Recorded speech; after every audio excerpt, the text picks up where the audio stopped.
Hey guys, today we're going to look at how to graph a rational function. Now in the previous lesson, we were able to look at the equations of rational functions and find all of those key characteristics, such as asymptotes, holes, the domain, the range, etc. So today we're going to actually put all of those characteristics onto a graph. Now when we're graphing a rational function, what you first have to do is find all asymptotes of the function, whether vertical, horizontal. Then you're going to find any holes if applicable. Now all of this is if it's applicable. Remember that your rational functions could have all of these things or it could have only some. Then depending where the vertical asymptote is, you're going to plot at least one point between and beyond each vertical asymptote to know where the function lies. And then we're going to use all of that gathered information to graph the curve. So here we have the equation f of x is equal to 2x minus 1 over x minus 1. If you're trying to find the asymptotes, particularly the vertical, you would have to factor. But this numerator cannot be factored. So by looking at the denominator, we can determine that we have a vertical asymptote at x is equal to 1, since vertical asymptotes occur when the denominator is equal to 0. So if you make x minus 1 equal to 0, you'd have to add the 1 and you get x is equal to 1.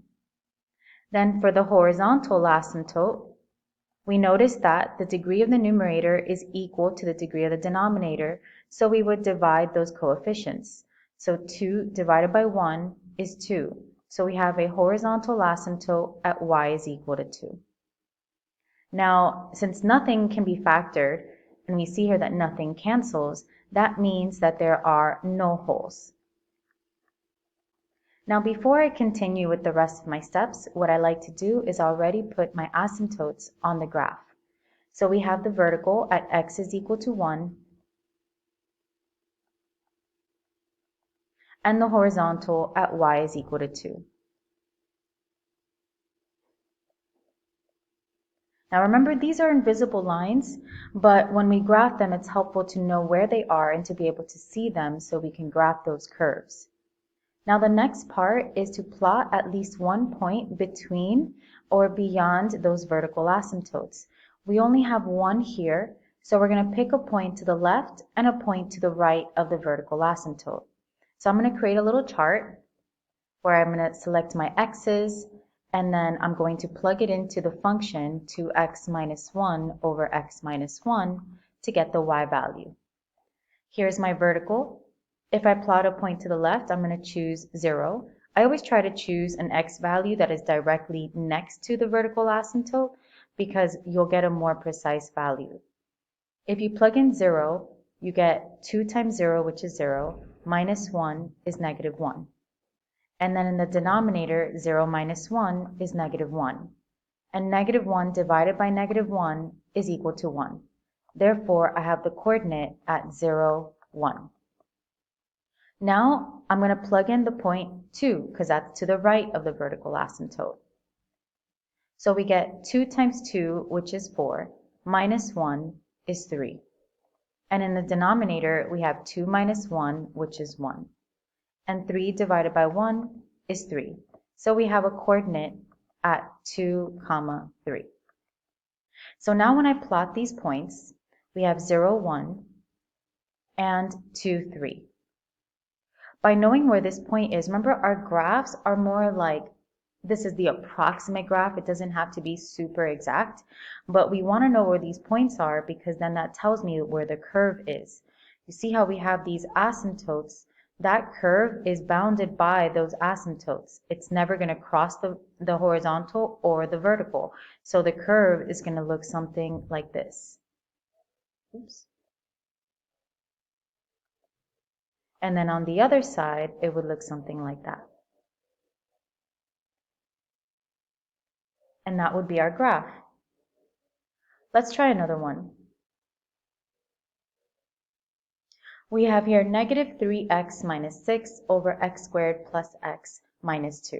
So let's figure out where we have any asymptotes or holes. Since to figure out horizontal, we don't have to factor anything, we use the original. What I like to do is figure out the horizontal asymptote first. The degree of the numerator is smaller than the degree of the denominator, therefore we have a horizontal asymptote at y is equal to 0.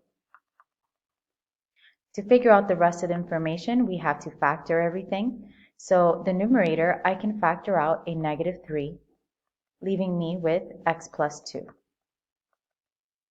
Now in the denominator, we have x squared plus x minus 2, which can be factored to give me x plus 2, x minus 1.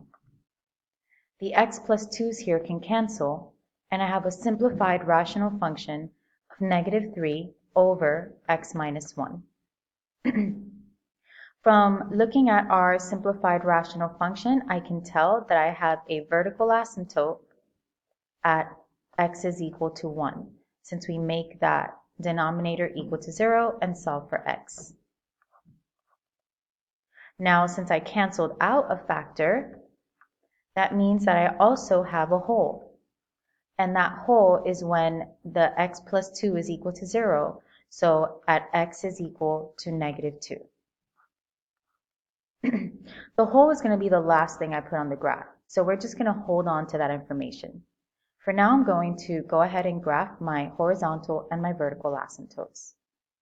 So we have the horizontal here at y is equal to 0, and the vertical at x is equal to 1. I'm going to now create my table of values. So we have x, and then I'm going to use my simplified rational function to get the y values, since it'll make my numbers easier to find. My vertical asymptote is at x is equal to 1, so I want to choose x's to the left and to the right. So I'm going to choose 0 and 2. Now if I plug in 0, I get -3 over 0 minus 1, which is -1, which equals to 3. Therefore, I have a coordinate at 0, 3. If I plug in 2, I get -3 over 2 minus 1, which is 1, and -3 divided by 1 is -3. So I have another coordinate at 2, -3. So now let's go ahead and put these coordinates on our graph. We have 0, 3, and 2, -3. That means that my curve is going to look like this. We use those asymptotes to guide our curve, since it cannot cross. Now the last thing I need to put on the graph here is that hole. We have a hole at x is equal to -2.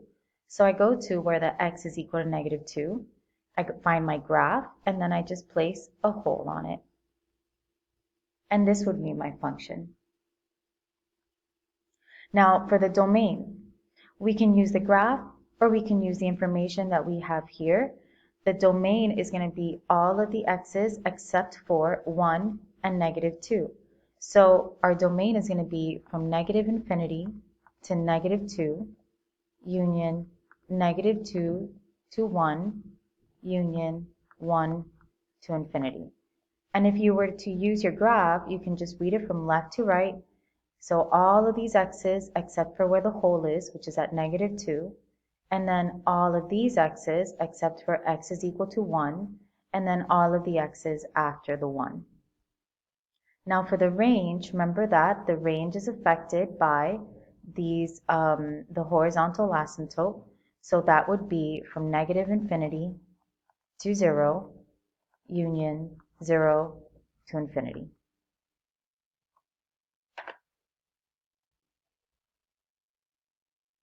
Now sometimes you're going to notice that the graph, no matter what, will never cross a vertical asymptote, never ever. But sometimes the graph can cross a horizontal asymptote, and this only occurs in the middle section of the graph. Horizontal asymptotes affect only the end behavior, not necessarily the middle. So if you have two vertical asymptotes, you're going to want to plot multiple points in the middle section just to know if it'll cross. So let's try that out. We have here for this one, this could be factored to give me x squared over x plus 2, x minus 2. By looking at the original function, I can see that I have a horizontal asymptote at y is equal to 1. Since the degrees are equal, we divide those coefficients. 1 divided by 1 is 1. Now the vertical asymptotes, since nothing canceled, that means I have two vertical asymptotes. I have them at x is equal to -2 and at +2. And there are no holes. So I'm going to now put that into, put my asymptotes on the graph. So I have that horizontal at y is equal to 1, and the vertical at x is equal to -2, and at +2. Now I'm going to create my table of values. So we have x, and then you can choose to either use this version of the function or this one. I'm going to use the first one, so I'll use x squared over x squared minus 4. Since you weren't able to simplify it anyway, it doesn't make a difference which one you decide to use. So I have to use a point to the left of the vertical, so let's say -3. In the middle section, I want to choose a couple of points to see if it's going to cross the horizontal or not.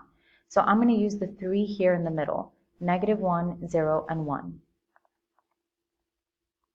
And then to the right of the last asymptote, so 3.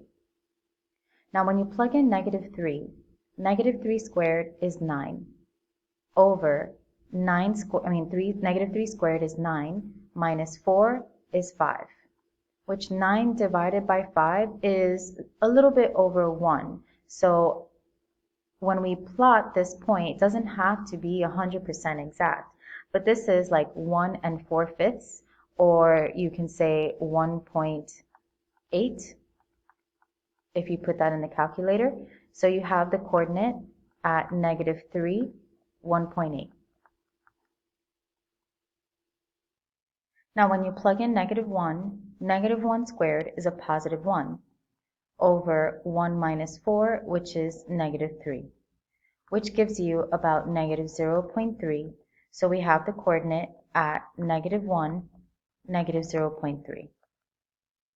If I plug in 0, we get 0 over 0 minus 4, which is -4, and 0 divided by anything is 0. So we have the coordinate at 0, 0. Now when I plug in 1, we get 1 over 1 minus 3, which is -3, which again gives me the coordinate of 1 and then the y value of -0.3.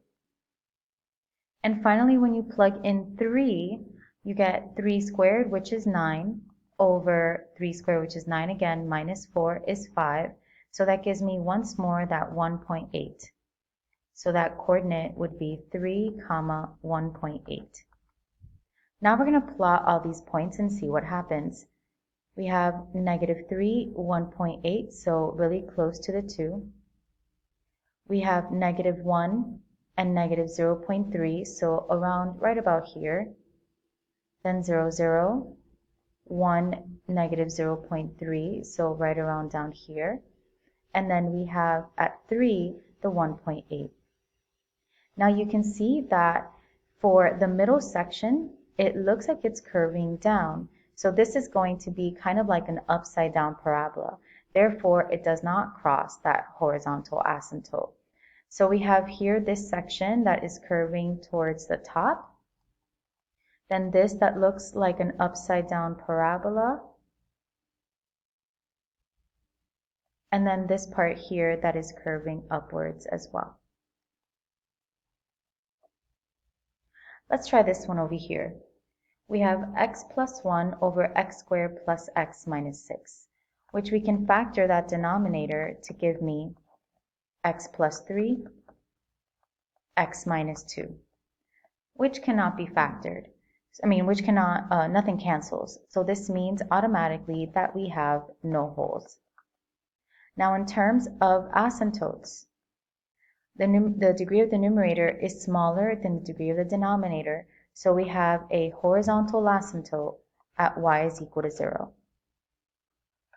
For the vertical, we have here two vertical asymptotes, which would be at x is equal to -3 and +2.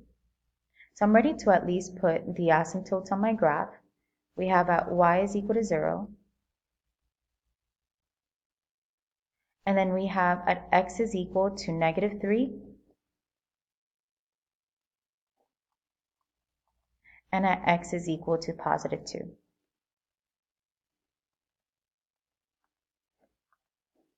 So now we're going to see what happens. We're going to create our little table here of values. So we have x.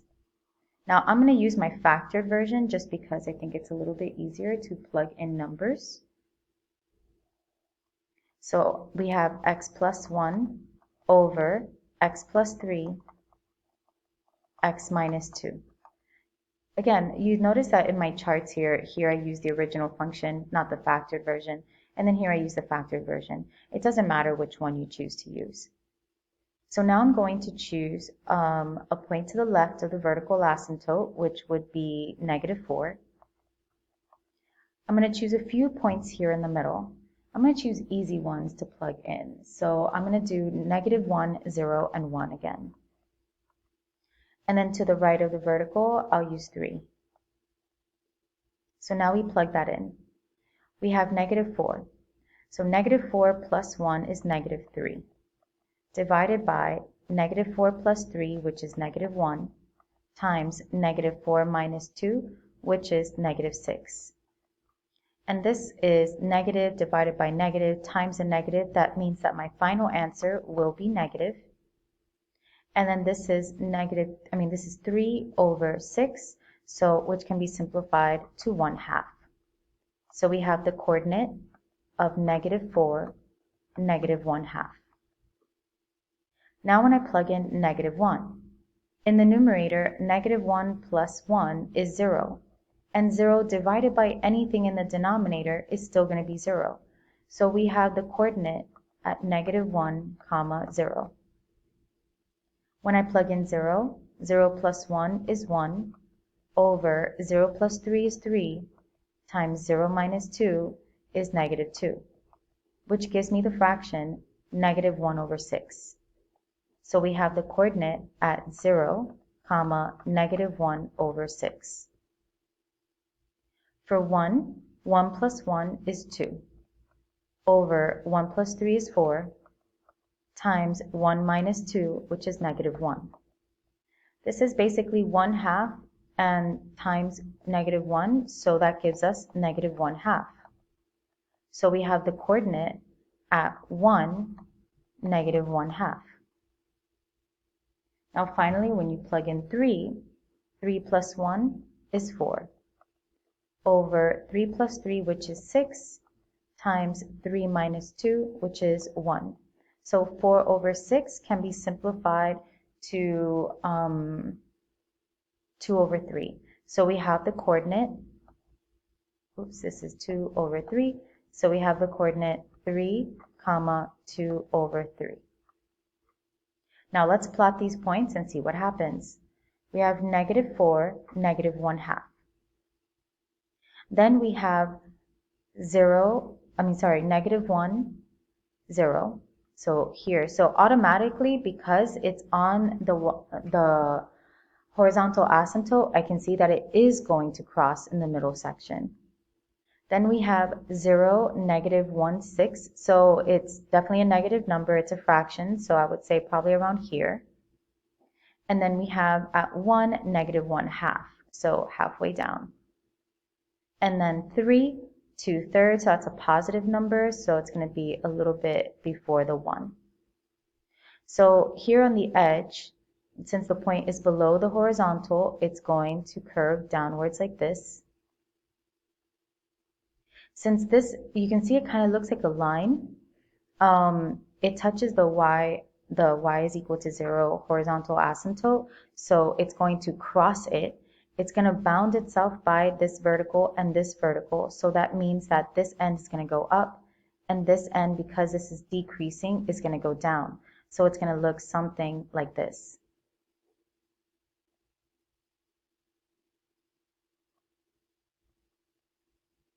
And then for the right side of the vertical here, we have the point on top of the horizontal, so it's going to look like that. Since remember, your graph will not cross the horizontal at the ends only. It doesn't necessarily mean that it won't cross somewhere in the middle.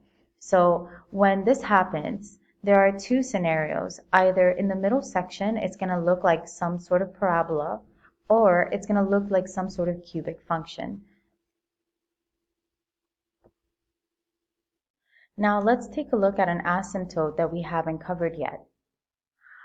We have vertical asymptotes, we have horizontal asymptotes, and then there's something else called a slant asymptote, or also known as an oblique asymptote. Now, the only way that you will ever have a slant or oblique asymptote is if the degree of the numerator is exactly 1 larger than the degree of the denominator. So that means that you won't have a horizontal. So if you have a slant, there is no way that you can have a horizontal asymptote, since that means the degree of the numerator is larger than the degree of the denominator. But you have a slant if it's exactly larger by 1 degree only. So we see here in this example that the degree of the numerator is 2 and the degree of the denominator is 1. 2 is 1 more than 1, so we have a slant. Now how we find that slant is by dividing the actual rational function. This is division. Rational functions are fractions, which are, by definition, division problems. So this is x squared plus 1 divided by x minus 1. Now you can find your slant either using long division or synthetic division if what is in the denominator is linear, which that's what I'm going to choose to do. Since x minus 1 is the denominator, that means that 1 is going to go in the little box. And then we use the coefficients that are given here in the numerator. We have 1, there is no x, so I put 0, and then 1. Bring down the 1. 1 times 1 is 1. 0 plus 1 is 1. 1 times 1 is 1, and we end up with a remainder of 2. Now when you're figuring out your slant asymptote, the remainder does not matter. It's this. This is my slant. Since this was originally a squared function, that means that the slant is going to be linear, which it always is. And so this represents y equals x plus 1. And we can see here that if I were to draw the slanted asymptote in, we have 1 is the y-intercept, and then 1 is the slope, meaning I go up 1, right 1. And if I continue drawing that line, you'll see that the curve of the rational function is getting super duper close to that slant, but it's never going to cross. And then we have that vertical asymptote at x is equal to 1.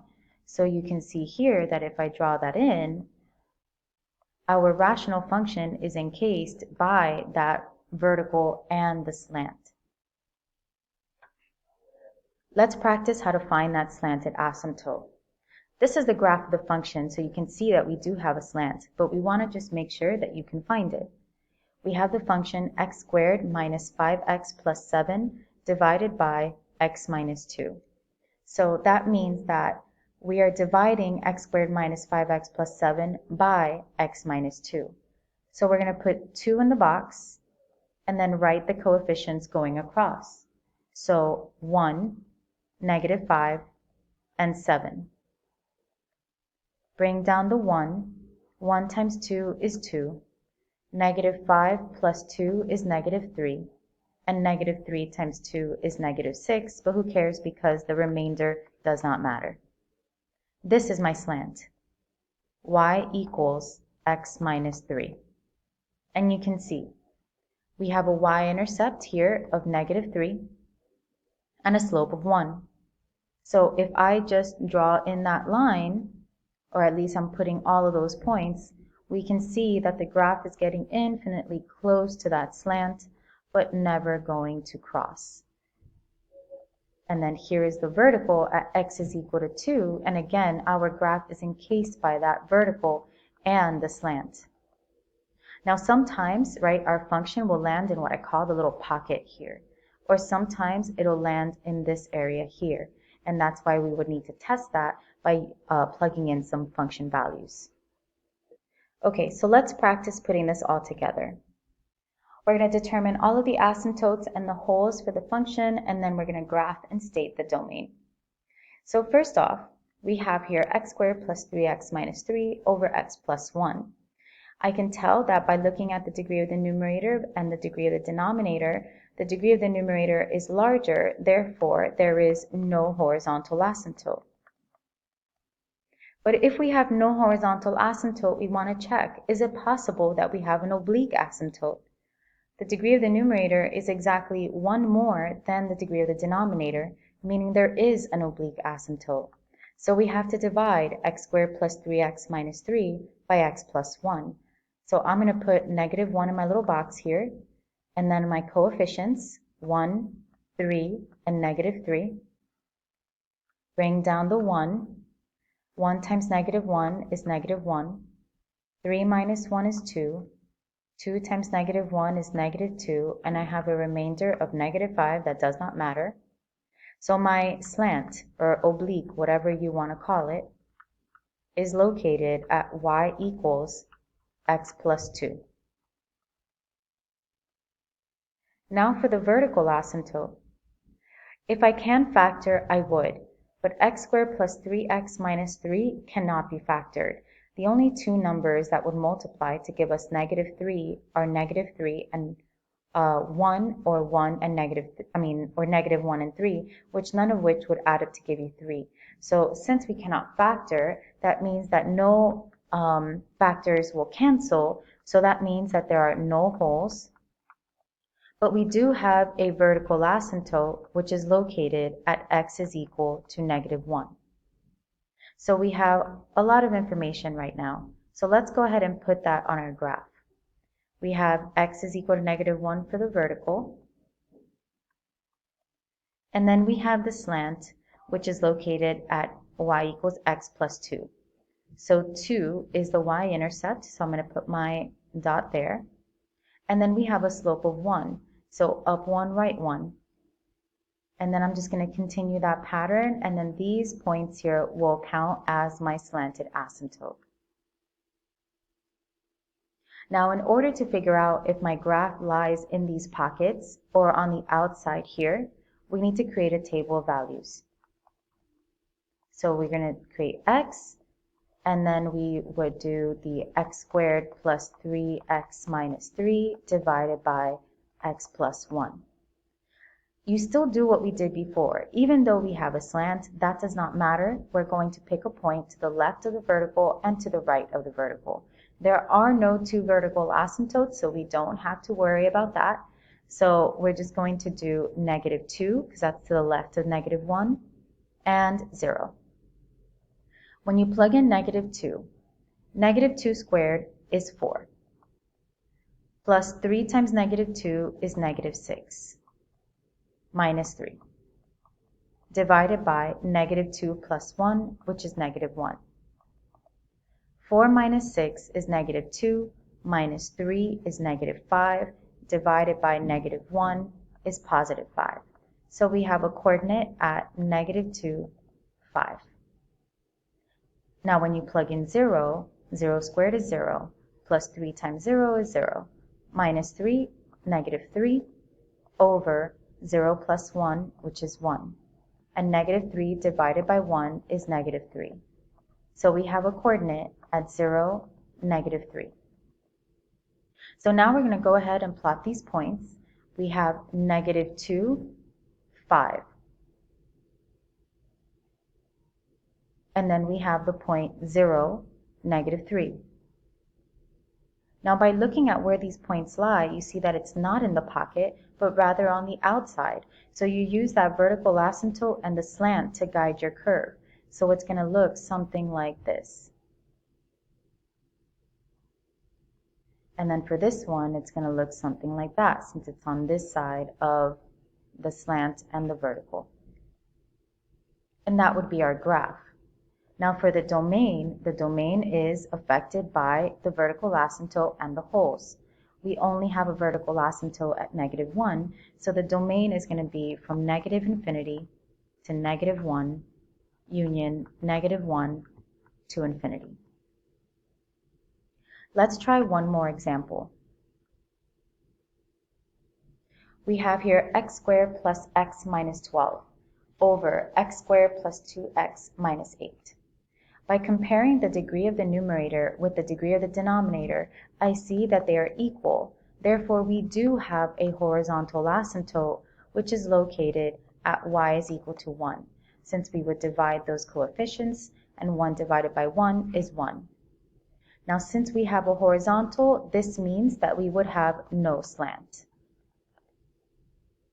Now, in order to figure out the rest, we have to factor.